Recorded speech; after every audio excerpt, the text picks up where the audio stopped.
Hi, welcome to the Gamesplainer. I'm Jeff the Gamesplainer, and today I'm gamesplaining Istanbul. Istanbul is a 2 to 5 player game that was put out by Pegasus Spiel 2014, I think it was. It won the Kinderspiel Jahre in 2014. So it's a pretty solid game if you want to look for prizes and awards that a game has got. I came across this game last year, it was introduced to me, and it's taken me a while to get it to a Gamesplaned, but oh man, I love this game. I love this game from the first time I played it. It's spectacular. In essence, this is a worker placement game with a couple of differences to the regular worker placement mechanisms. You start with a whole bunch of tiles sitting on the table, and you move around those tiles and action the tiles when you get there. You pay a tax to other players if you happen to go to a tile where their worker is. Now, the essence of this game is that you have a stack of discs. Each of those discs is a helper, and then you, as the merchant, are a larger disc that sits on top of that stack.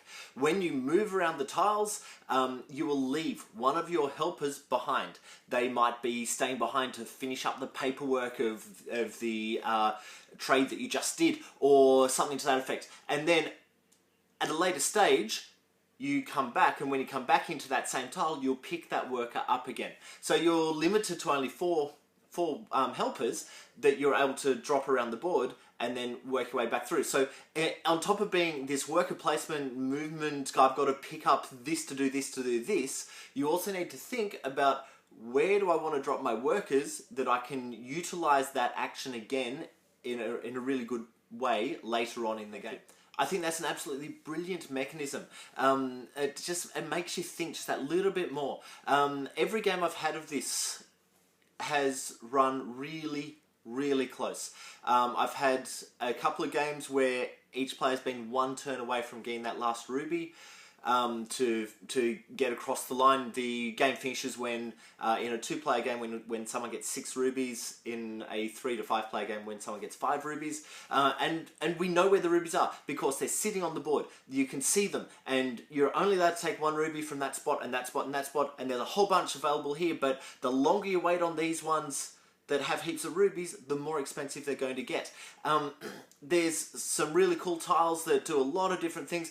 You don't even have to go and just pick up one resource. You pick up whatever your cart can carry for the most part. So there's a spice tile. You go there and you fill up your cart with spices. So if you've only got 2 spaces in your cart, you're only able to grab 2 spices.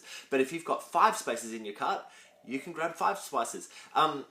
And once again, that's really wonderful mechanism, because what you end up doing is you're not worrying about, oh, I can only grab 1 or 2 this time and I've got to collect 4. You can go, okay, I need to make space for 4, and then go and collect all of them that you need. The other elements that are really great is that on a couple of the spots where you need to go to get some bonus tiles, and when you get the 2 bonus tiles, you'll get the ruby that goes with them, is that the longer you wait, the more expensive it gets, so the harder it is to pick them up. So it ends up becoming a race between the players to get to those tiles quicker, rather than the ones that they'll be there later. And there's one that you'll get a ruby when you get all of the extra parts of your cart, and each extra part costs like 7 monies, but there's no change in that. So there's no race to have to get to those, except that you're going to need those to be able to fit in more goods to be able to go and get these other ones.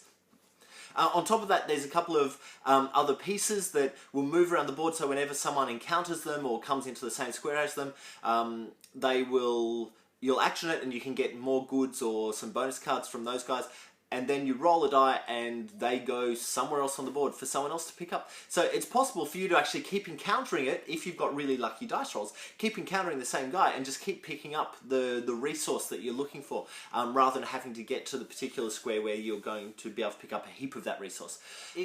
Istanbul, I've never been to anywhere in that area of the world, but it gives me the feeling of being in a bazaar, and just this tightness of trying to get to where I need to get to and trade with the people I need to trade with to get the things I need to get in order to get the rubies in order to win the game. I really like that. I think it's a wonderful game.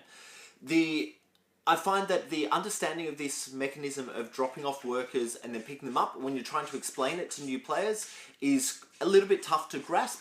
You actually need to physically show them this is how to make the movement, this is how to make the movement. Just saying it won't help. There's this thing that you need to actually see how that runs. And there's also one other square where you've got a family member, a cousin, I guess, who's in jail. You go there and release them. They can go to any square you like and action that square without you having to pay any taxes or anything, which gives you a little bit of a freedom on what you're doing. And then if someone else lands on the square where you've sent that let's say cousin to, they'll send that marker back to jail for you to release and send off again, but they will get a benefit from doing so. So it's kind of that way up of, do I want to give this other player, the ability to do that thing again for the benefit that I'm going to get? And look, I really want to go to that square. Yeah, it gives you a question marks. It's like, oh, do I actually want to do that? As with every worker placement game, there are a lot of different spots on the board and lots of different things to kind of get your head around. So what I've done, I've split this video into two parts. I've given you the basics in the first video, the movements and how to get from point A to point B, and what the basic tiles you're really going to need are. And then in the second video, I go into the other tiles, which are, look, they're there and they're really super useful, but they're not 100% necessary to get the game started. They're things that can be divulged over time once you're into the game.